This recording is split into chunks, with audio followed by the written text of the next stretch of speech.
What's good, YouTube, and welcome to the house. We have a super spicy market watch for you duels today, starting with Tactical Masters being up over on the big boys, Gamer's Choice and Tier 0. Gamer's Choice went up around 1 o'clock. I had to go get a haircut, so I shouted it out on all socials, and I think they put their collector rares way too cheap for certain ones, and they're selling out because of that. Cosmic Cyclone around 50, Drone Lock started at 69, nice, and went up pretty quickly as they started to sell out, and Anti-Spell was initially on top, which is tied for top on their sales, as it is over on Tier 0. Tier 0 has some things a bit more expensive, but I think that's kind of them showing that they've been around the block for a few of these sets, and collector rares are extremely hard to pull. There's only around 4 per case. That's 12 boxes, and that means it takes around 4 cases to see all 15 collector rares. They only have 11 of them up right now over on Gamer's Choice, so there's still a couple to be discovered, I suppose, because we're in the pre-sale range and not everything is there.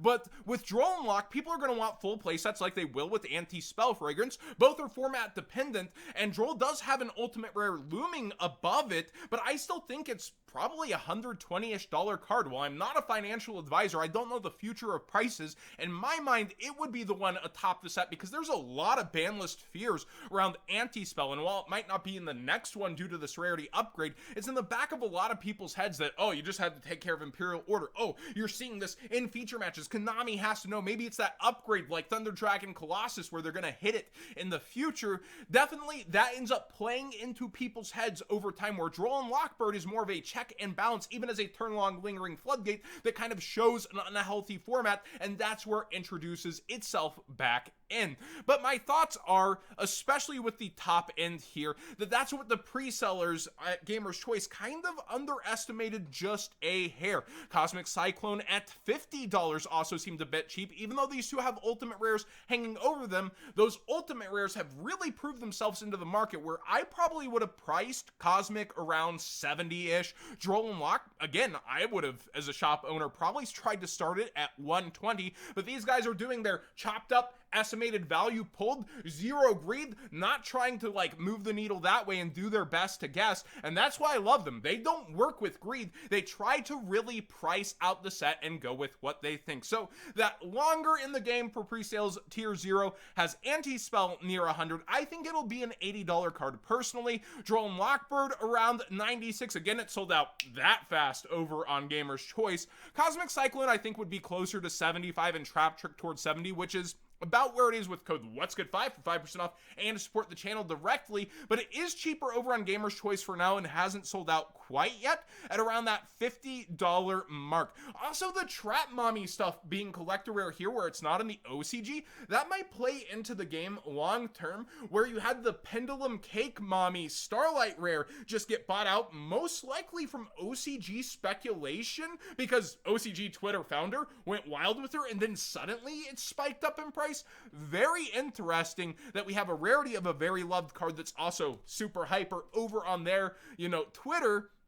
That should be interesting to see if they actually do like collector rare that much and come for her as well. But the lower end, again, you have a rare Droll and Lockbird. You got a lot of great things going for the set to hunt through. I do think with the ultra rares, if it's not a meta defining deck or impacting deck, that the ultra rare end of this tends to actually go down. I saw some people really surprised at the deck core prices here and saying they're low. Oh, the Pendulums are the next coming of DDD. Why is it so cheap? I haven't heard anyone say that until today, so that was a bit weird to me. I do think they're a little underestimated and they do some 5-head stuff, but the next coming of DDD, maybe just in terms of complication, I do think a lot of these are rogue at best in my mind, but the TCG is very different than the OCG. We say that all the time, and some things can perform differently over here. The Labyrinth could age well, but that doesn't mean it's initially going to do well either, and the mill out deck is what people are most excited about and think will do the best, and it is priced the most here. But personally, my take is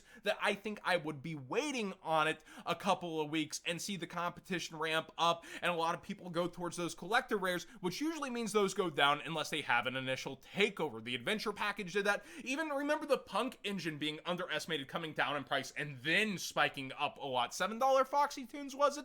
So yeah, do remember that with insane meta impacting cards, even they have fallen out in this set. Also, Scapegoat's an interesting one because it looks really good, especially versus the ultimate rare.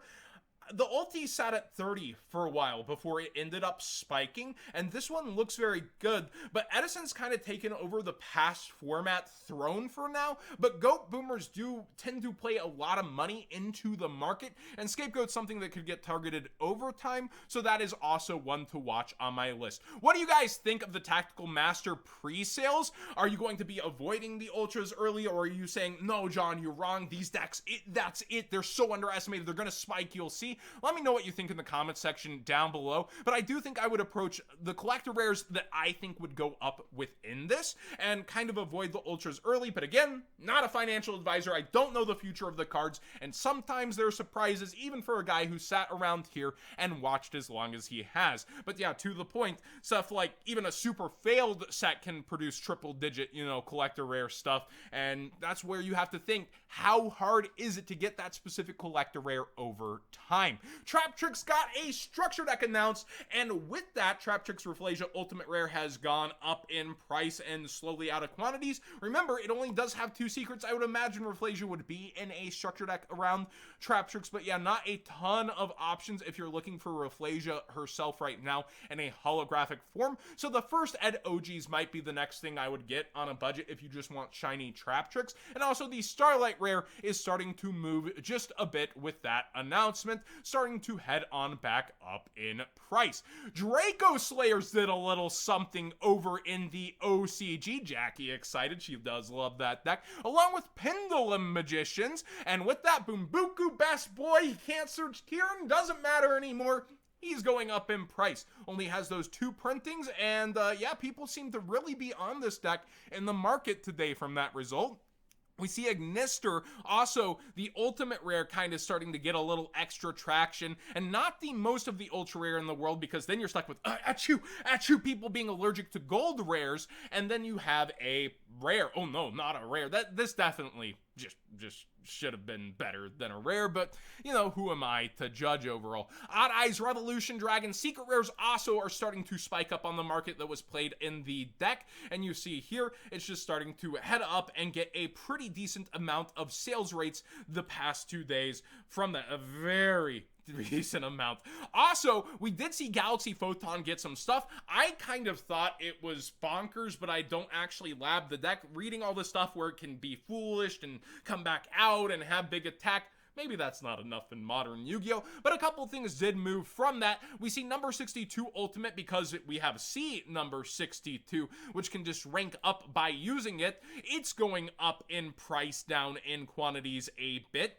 A lot of the near mints are completely gone to where the bottom ones are around 48. Forgive me, I'm having allergies today, so if I stop to take a little sip of something, I definitely need to. And then we also see that Galaxy's Eyes Afterglow Dragon is also starting to rebound up in price. It started to do that already just from the set name and people hopiuming that it would be very good. Hopium copium. And we do see that the sales rate definitely up a bit more than it was and starting to trek back up in price as it only has its 1 copy for now. I could have sworn it might have been announced for a reprint in Mavens or something. Let me know in the comment section down below if that's the case. I feel like it was on my radar of being reprinted, but if not, completely ignore me. But I just have a feeling there was something there in the description if we look it up later. The Gusto Phoenix also way up in price. I've heard Triff is on this one from the Discord, and I feel like it is a pretty interesting take the game card if you have room in your extra deck.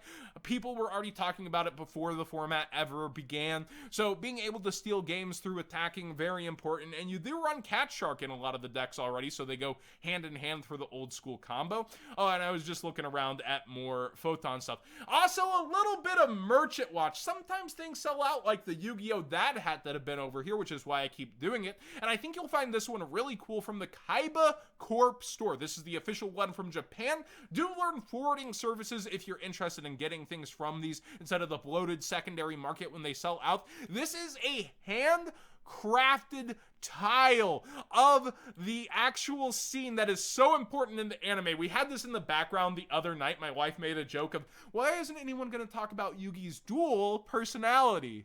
Get it? Yu-Gi-Oh! Duel? Yeah, I'm not gonna ruin the joke any more than that. But the tablet is so pivotal to the anime. This hand-carved, in-person tablet, it's so freaking cool. I'm definitely gonna need me one of these. It's around 8,800 yen, which usually I would say is just $80, but the yen keeps falling, but then you're going to have international shipping, so it's going to be probably around 100 something shipped, low hundreds. So do look up forwarding services, look at the fees there, try to actually get that down and comprehend them. I believe you can use them with the Kaiba Corp store directly, and I just think this looks amazing. Also, a lot of the Silent Mommy, Silent Magician stuff has been going up over on the KC store. That's what these are actually pendant earrings, as well as just some other really cool stuff going up around the final duel. I wonder what the KC store will be doing after the final duel's over. Will we actually get GX stuff, or is it going to loop back into DM era? I'm looking forward to seeing what they're gonna do. Thanks for watching today's Market Watch and Merchant Watch. What did you think of the Tactical Master pre-sales and also the Pendulum, Traptrix, Galaxy? Everything's starting to move around. A lot of fan favorite type of decks.